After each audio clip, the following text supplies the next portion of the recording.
What's good, everyone? OJ here. Welcome back to another video. Today, we've got some awesome information for you guys. But before we get into it, please make sure you hit that like button, subscribe if you're someone new, and click that notification bell to get all of my RPG and Nintendo news, videos, discussions, live streams first on the channel. I do appreciate you guys' support. Now, with that out of the way, let's go ahead and jump right into the first topic, and you guys know what we're talking about. It's more Xenoblade Chronicles 3, and I wanted to discuss a few things that I've seen in my live streams, and I kind of wanted to talk about it to my audience that watches on my in-demand videos right here on YouTube. So some of the discussion surrounding this game is if the game is going to kind of be better or improve upon some of the mistakes that we've seen in previous Xenoblade games. A lot of you guys kind of have a little bit of a hands-off approach to the series because of the blades or because of certain things that you didn't like in previous games. So I'm here to talk about some of the most common complaints or some of the things that I've seen in my videos and in my live streams and everything that you guys are concerned about. So what I've noticed the most, what people are talking about, is the blade stuff from Xenoblade Chronicles 2. Clearly in the trailers so far, you don't see any type of blades in terms of collecting them or like the gotcha mechanic or anything like that. And I'm happily to say here that that mechanic will not be inside this game. That's something that's not going to be inside this game. Everything is good there. And I think that what they've done so far with the game and what they've shown is that it's going to be more of a title that's centered around the camaraderie of who you have with you. I think that more than any other game in the series, probably since Xenoblade Chronicles 1, this is more about the camaraderie that you have with your team members and just your team members. So I think that they're really aiming for that, trying to build an emotional narrative and an emotional game based off of that. So you don't have to worry about any type of weird random blade stuff. Now there might be some type of like thing that you can do in the game, like some type of game that you can play that has some like off time stuff to where you can train or you can do something. I'm not really sure, but for the most part, it's not going to be anything like we've seen with Xenoblade Chronicles 2. So rest assured, everything is okay there. Now, the next thing that I want to talk about that gets talked about quite a bit is the combat system and if it's going to be boring with the auto attacking. There's been debate back and forth about auto attacking and kind of how it plays out in Xenoblade. Would you like that style? Because there's probably not going to be a demo for this game. I mean, there might be, but there probably isn't going to be, but we'll see. We'll see. Let's hope that they do one for those that are maybe on the fence, but it's kind of hard to do like RPG demos like Xenoblade because you'll never get the full picture and scope of the battle by playing a demo. It's almost impossible and you might scare people away. Whereas if you just said, hey, just take the plunge and play from the beginning, then you can kind of get a better grasp of the game. But I think that what makes Xenoblade very interesting for the people that are willing to kind of go the distance with it is that it's not a typical button mashing or just press one button or press two buttons type of action RPG. It's not. It's almost like a dance. It's almost like a symphony when you do combat in Xenoblade. It's not just about I'm going to hit this button till I do enough damage and then this enemy dies. It's about actually strategizing, positioning, and getting the coolest looking things to happen while you play. I think that's why Xenoblade combat has such a distinct feel to it, and there's really nothing like it at all. It takes some of the things that you saw like in Final Fantasy XII, some of the stuff that you would see in certain MMOs, some stuff that you'd see in actual action RPGs, and kind of blends them all together, then layers on top their own unique style that we've seen before, like even in games like Chrono Trigger, like a dual tech or a triple tech. Things like that are all laid right into Xenoblade Chronicles battle system, and I think that's what makes it great, because yes, there is auto attacking, and yes, you have to kind of position yourself and do the arts, but once you actually understand the combat, once you start getting canceling going, and once you start actually getting the positioning going,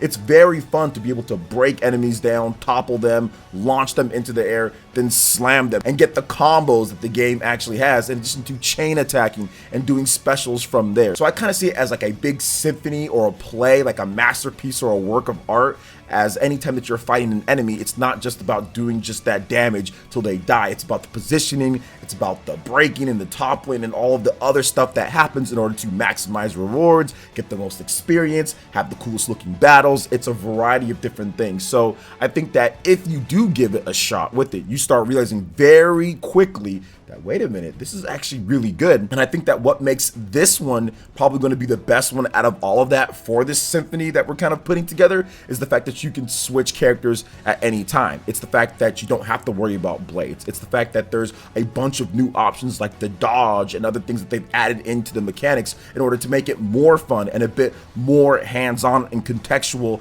than previous Xenoblade games. And we still don't know everything that there is when it comes to the arts and kind of how they work, and also with the cooldowns and everything. It could be completely different, or there could be a bunch of new skills and abilities that allow for even faster gameplay. So I think that for those that actually give it a shot and want to learn the combat system, which they need to make sure that they have a good tutorial in there, I think that this is going to be the best combat in a Xenoblade game with a incredible looking world so far. Now, other things that people have talked about when it comes to the story of the game and other things like that, that's the stuff that you don't have to worry about at all. Xenoblade games have fantastic storytelling, have plenty of content, and it's always so much fun. But a lot of you guys have been asking me, do you have to play Xenoblade Chronicles 1 and Xenoblade Chronicles 2 in order to play this game? And I would say you don't have to, but it's highly recommended to probably play those two games. The self-containing story, you'll be able to do that. You'll be able to play it and hop right in because it does have its own story that doesn't necessarily, you have to know every single other character.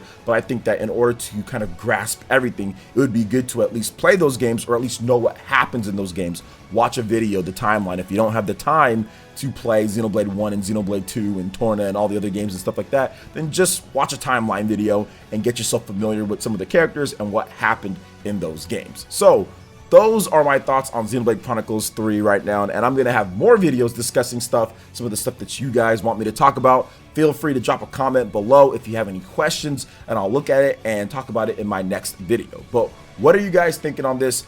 Let me know in the comment section below. All right, moving on to the next topic here, guys. Final Fantasy XVI development is in the, quote, final stretch. So, oof, man, looks like fans are getting excited about this as Yoshida has something to say about this here. So development of Final Fantasy XVI is in, quote, the final stretch. Producer Naoki Yoshida said in the latest issue of Uniqlo's free in-store UT magazine, which includes an interview with Yoshida as part of the clothing company's collaboration with Final Fantasy for the franchise's 35th anniversary. Currently, development on the latest title, Final Fantasy XVI, is in the final stretch, Yoshida said. As a single-player game, Final Fantasy XVI aims to unify the story and gameplay experience. Unlike online games, which portrays multiple players at once, Final Fantasy XVI has an individual focus, which makes the story more immersive, and I think the story has become quite deep. My hope is that the adults who have grown up, understand the rules of society, and drifted away from Final Fantasy thinking the real world isn't as easy as a video game can remember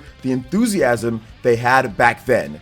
That's what we're keeping in mind as we make this game. So Final Fantasy XVI is development for the PlayStation 5 and also PC. More information is planned for this spring or spring-ish, or more information coming very soon, it seems like at this point. So it's going to be a lot of fun to see what's going on here. And I'm excited for Final Fantasy XVI. I had a discussion with another one of my fellow Twitter users out there, and, you know, they were talking about how the game is worth $70 and how, oh my gosh, it's going to be incredible. Not the other stuff that we've seen from like Forspoken and everything. And, you know, look, guys, I'm looking at this game and I'm like, hey, it looks great. But I still need to see more of the game and what they're doing with the combat, what they're doing with the mechanics, what they're doing with the party system. We still need to wait and see. I mean, Final Fantasy 15 looked incredible too when we saw it, and it ended up being a little bit rough around the edges when it launched. Now, obviously, Yoshida has a good track record with MMO. That's an MMO. That is not a single-player RPG, which he even said himself, hey, it's a very different type of thing. This is a single-player experience. MMOs and single players are not the same. I mean, with MMOs, you can do all sorts of stuff when it comes to the online and the gameplay and introducing different things from there and that angle. But with single-player RPGs, you can't take those same liberties, since it is going to be an immersive story-based experience where combat and everything with your singular person has to be on point, has to be completely on point and feel good for a console RPG, not an MMO. So I'm really hoping that they really fine-tune that and get the gameplay feeling a lot better and not have to make a bunch of updates and updates and updates like Final Fantasy 15 had to do in order to kind of smooth things out. But it does look good so far. They haven't shown a ton of gameplay. They've only shown one person fighting at a time, and it almost seems like they like double down on that in his statement here, but we have to wait and see.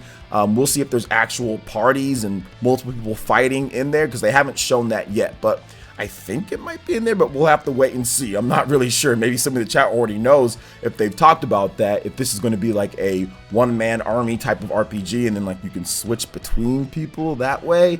I'm really hoping that there's still, you know, team-based combat in there, but once again, we'll see. I think that they'll show us more, and I think that it's looking pretty good. I mean, Yoshida, obviously, he knows what he's doing. You know, he's the guy that saved Final Fantasy XIV Online, and I think that he's probably going to do a great job with this game. I just need to see a bit more before I start, you know, praising like, oh my gosh, it's worth, you know, $1 million and all this stuff like that, full price, you know, and everything. So let's see a bit more, let them talk about it, because there really hasn't been much outside of that first debut trailer a number of years ago. So we'll see what happens here. But what are your thoughts on Final Fantasy 16? Are you excited? I know I am for the game. I'm looking forward to more information. Let me know your thoughts in the comment section below. All right, so publisher Nippon Ichi Software and developer Vanillaware have released a second official trailer for GrimGrimoire OnceMore. The trailer, dubbed the Lesson trailer, teaches viewers the basics of the battle system, which is focused on summoning familiars by the powers of grimoires. GrimGrimoire OnceMore is due out for the PlayStation 4 and the Nintendo Switch on July 28th in Japan.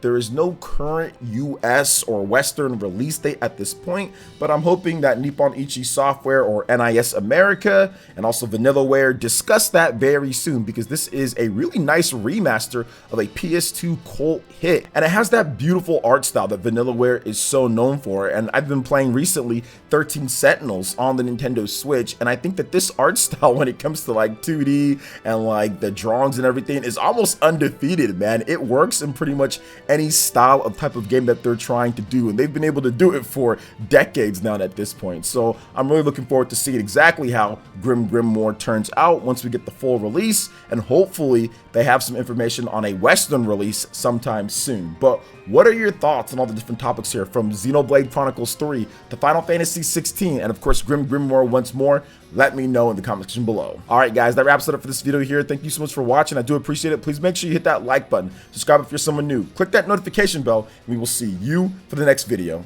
Peace.